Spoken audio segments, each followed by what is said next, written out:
आज हम डिकोड करने जा रहे हैं इंटरनेट पर आए एक ऐसे भयानक भूचाल को जिसने इंडियन सोशल मीडिया पर पूरी तरह से कब्जा कर लिया है। हम बात कर रहे हैं कॉकरोच जनता पार्टी की। नाम सुनकर आपको शायद थोड़ी हंसी आए या लगे कि ये कोई मजाक है, राइट? लेकिन ट्रस्ट मी, इसके पीछे की कहानी और इसका इम्पैक्ट वो आज के इस डिजिटल एरा की एक बहुत ही पावरफुल सच्चाई बयां करता है। तो चलिए बिना किसी देरी के सीधे मुद्दे पर आते हैं और समझते हैं इस पूरे फेनोमेनन को।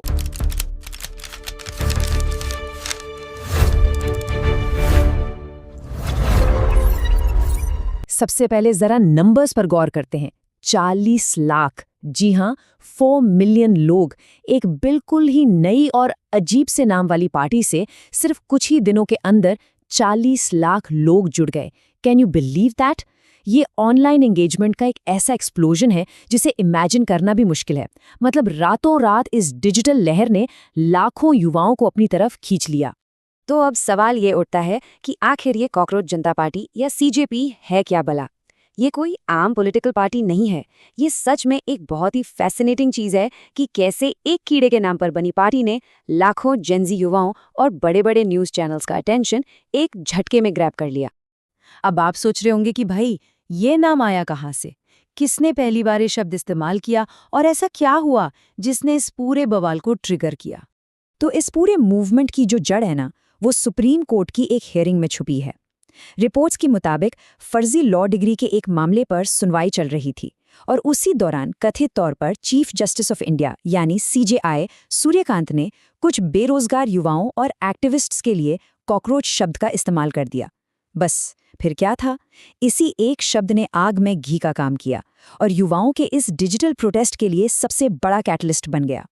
लेकिन सिर्फ एक कमेंट से इतनी बड़ी पार्टी कैसे बन गई? कोई तो होगा जिसने इस मौके को पकड़ा। चलिए देखते हैं कि इस पूरी चीज के पीछे दिमाग किसका है। तो रिपोर्ट्स के अनुसार इस पूरे मूवमेंट को शुरू करने वाले लड़के का नाम है अभिजीत दिपके। अभिजीत एक बॉस्टन बेस्ड स्टूडेंट है। इन्होंने देखा कि युवाओं में एक भारी गुस्सा और फ्रस्ट्रेशन है और बस अपनी एजुकेशन और इंटरनेट की समझ का इस्तेमाल करते हुए इन्होंने उस गुस्से को एक स्ट्रक्चर्ड सटायरिकल पॉलिटिकल पार्टी में बदल दिया, कॉकरोच जनता पार्टी।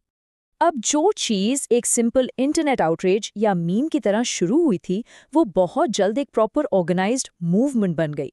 एक डेडिकेटेड वेबसाइट, इंस्टाग्राम अकाउंट और एक फॉर्मल मैनिफेस्टो के साथ। और यही इस पार्टी का असली मकसद दिखाता है।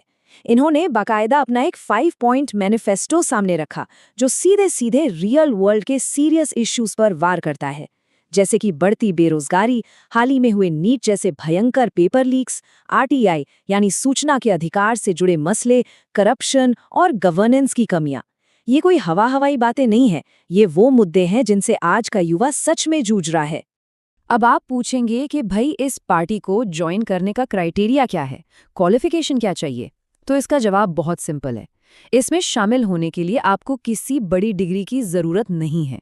आपकी इकलौती क्वालिफिकेशन ये होनी चाहिए कि आप उस फ्रस्ट्रेटेड या बेरोजगार युवा वर्ग का हिस्सा हों जो सिस्टम से परेशान है और अपनी बात रखने के लिए एक डिजिटल प्लेटफॉर्म ढूंढ रहा है।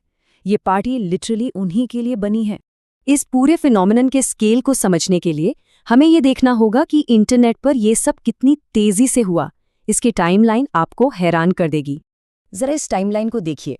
डे 1 सुप्रीम कोर्ट की हियरिंग में वो कॉकरोच वाला रिमार्क आता है। डे 2 पूरे सोशल मीडिया पर भयंकर आउटरेज और गुस्सा फूट पड़ता है। डे 3 अभिजीत इस गुस्से को चैनलाइज करते हैं और सीजेपी लॉन्च कर देते हैं।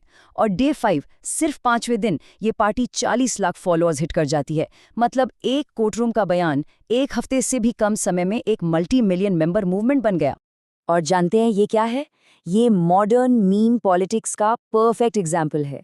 जेन जी को मोबिलाइज करने के लिए अब लंबे लंबे उबाऊ भाषणों की जरूरत नहीं है।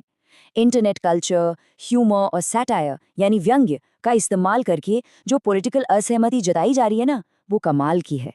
सैटायर आज की डेट में सबसे शार्प वेपन बन गया है। अगर हम न्यूट्रल होकर देखें तो ये मूवमेंट हमें एक बहुत बड़ा शिफ्ट दिखाता है। एक तरफ हमारे ट्रेडिशनल प्रोटेस्ट होते थे, सड़कों पर रैलियां, भीड़, फिजिकल गैदरिंग, और दूसरी तरफ है आज का ये डिजिटल प्रोटेस्ट जहां वायरल हैशटैग्स, मॉक वेबसाइट्स और इंस्टाग्राम मीम कैंपेन्स के जरिए पूरी जंग लड़ी जा रही है। तो इस पूरे सिनारियो को देखने के बाद जो सबसे बड़ा सवाल हमारे सामने खड़ा होता है वो ये है कि क्या ये डिजिटल प्रोटेस्ट सच में ग्राउंड लेवल पर कोई रियल वर्ल्ड पॉलिटिकल चेंज ला पाएगा? वायरल मैट्रिक्स तो नो डाउट बहुत मैसिव है, लेकिन क्या मीम्स और सटायर से शुरू हुआ ये डिजिटल आक्रोश सच में हमारी राजनीति को बदल सकता है? ये एक ऐसा सवाल है जो हमें इस नए डिजिटल इंडिया के बारे में गहराई से सोचने पर मजबूर कर देता है।